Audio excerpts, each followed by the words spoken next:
Pacers versus Knicks. Let's go!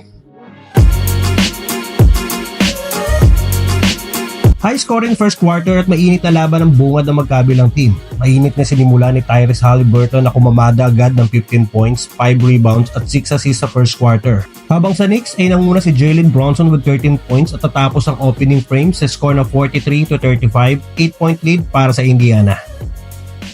Sa second quarter, sumasabay na ang Knicks. Nararamdaman na ang opensa ni na Karl Anthony Towns at OG Anunoby. Tinala ni Karl Anthony Towns ang kanyang 12 points sa quarter na to alone. Nagpalitan ng lamang ang magkabilang team hanggang sa matapos ang first half sa score na 69-64.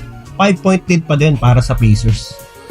At sa third quarter, ganun pa rin. Agad na sinimula ng Pacers ang 7-0 run dahilan para lumamang sila agad ng double digit. Magkakasunod na 3 ang kanilang pinakawalan. Mainit na din si Benedict Mathurin sa quarter na to na nagambag ng 13 points.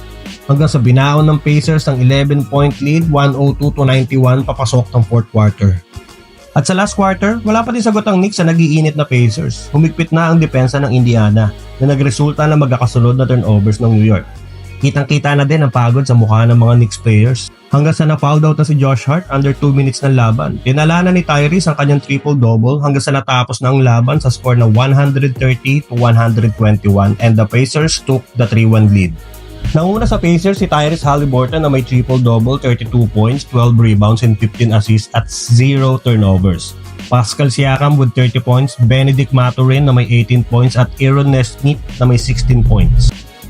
Habang sa Knicks, nanguna si Jalen Brunson with 31 points, Towns with 24 points and 12 rebounds, 22 points naman para kay Anunoby at 17 points naman si Mikal Bridges. Game 5 ng serye ay gaganapin sa bahay ng New York Knicks at tingnan natin kung may rest back. Pa-like and follow, stay clutch, peace.